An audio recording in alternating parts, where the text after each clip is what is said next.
You've heard the dream, right? Making a fortune from your laptop, being your own boss, that's the day trading fantasy. But, turning that dream into a real, disciplined career, that's the real challenge. So today we're going to break down the exact steps to get there. First things first, let's talk about why we're even here. What's the real goal? Is it just to be rich? Having a ton of money, but being stuck at a desk 60 hours a week, totally chained to your job? Or is the goal to be wealthy? And that's different. That's having the money and the time to actually enjoy life. Day trading, it dangles that promise of wealth. But believe me, that promise comes with a pretty big warning label. And that brings us right to our first section, the day trading reality check. And this subtitle is key, simple, but not easy. The basic idea of trading, buy low, sell high, it sounds so simple, doesn't it? I mean, anyone can get that.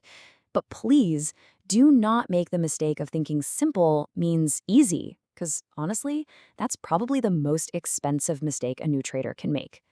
Yeah, in fact, professional trading coach Marcus Heitkotter absolutely nailed it with this quote.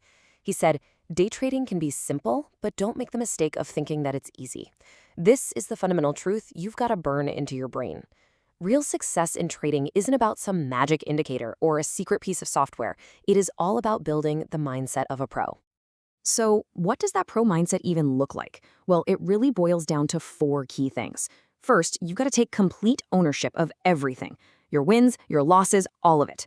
Second, you need a positive attitude. And trust me, you're going to need it because you will have losing days. Third is honesty, like being brutally honest with yourself about what's working and what's not. And last but not least, commitment. You have to see this as a real business, a skill you're going to build over time, not some get-rich-quick lottery ticket. Okay, so we've got the mindset down. Now it's time to talk about your essential trading toolkit. These are the 6 things you absolutely need to get started. Just like any other serious job, you need the right tools.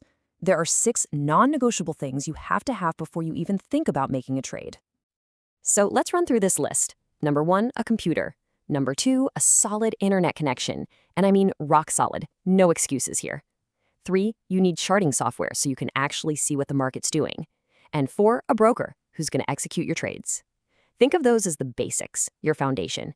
But the last 2, these are the real game changers. Number 5, a funded account, and we'll get to that in a sec. And number 6, a trading strategy. And let me be clear, without a strategy, everything else on this list is just a bunch of expensive equipment. Okay, so let's talk about that funded account. If your dream is to day trade stocks here in the US, you're going to hit a wall pretty quick. It's called the Pattern Day Trading Rule, or PDT rule. And what it means is, if you make 4 or more day trades in a 5-day stretch, the law says you have to have at least, you guessed it, $25,000 in your account. For a lot of people just starting out, that's a huge barrier to entry. But here's the good news. That $25,000 rule, it only applies to stocks. There are other games in town. Take a look at this. For futures, you're looking at a starting capital of more like $5,000 to $10,000. And for Forex, the foreign exchange market, you can actually get started with as little as $500. So you see, how much money you have to start with is going to be a massive factor in deciding what you trade. Which leads us perfectly into our next section, choosing your trading battleground. So, where are you going to trade? Stocks, futures, or Forex? These are totally different worlds, and each one has its own set of rules and, yeah, its own dangers. Okay, let's put stocks and futures head to head. We already talked about the capital needed, but the really big difference is something called leverage. The best way to think about leverage is like a financial crowbar. It lets you control a huge position with just a little bit of your own money. So in futures, you could use, say, $1,000 to control a position that's worth $20,000 or more. Now, that's awesome when you're right, because your profits get supercharged. But, and you really got to hear this, it is a massive double-edged sword. It magnifies your losses just as fast, if not faster. All right, now let's compare futures and Forex. The big appeal of Forex is that it's so cheap to get into, right? But there's a huge trade-off you need to know about. Futures are traded on a centralized, regulated exchange. That means everyone sees the same prices. It's transparent. Forex, on the other hand, is decentralized. What that usually means is that your broker is literally betting against you. If you win a trade, they lose money. If you lose, they make money. That's a massive conflict of interest, and it's a dynamic you absolutely have to understand before you jump in. All right, so you've picked your market.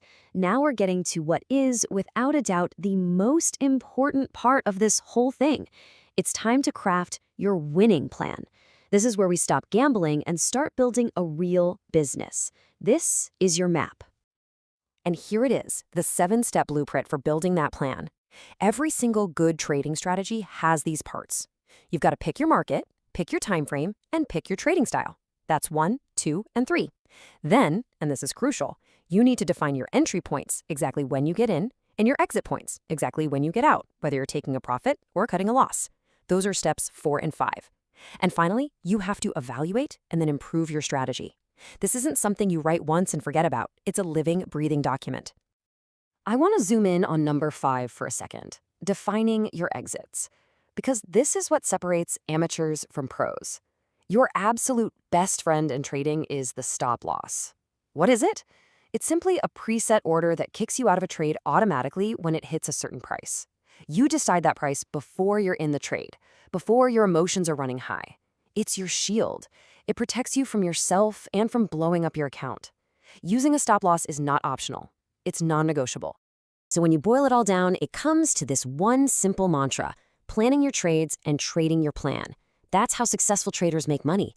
See, real, consistent success doesn't come from a hot tip you got on the internet or just a lucky guess. No way. It's made in the quiet time you spend planning, and it's proven when you have the discipline to follow that plan, especially when your stomach is in knots and your emotions are yelling at you to do something stupid. You plan the trade, then you trade the plan. That's it. That's the whole game. So there you have it. We've talked about the mindset, the tools you'll need, the different markets you can trade in, and the framework for building a real strategy. The path from just dreaming about this to actually doing it, well, it's laid out right in front of you. You have the map. So the only real question left is, are you disciplined enough to follow it?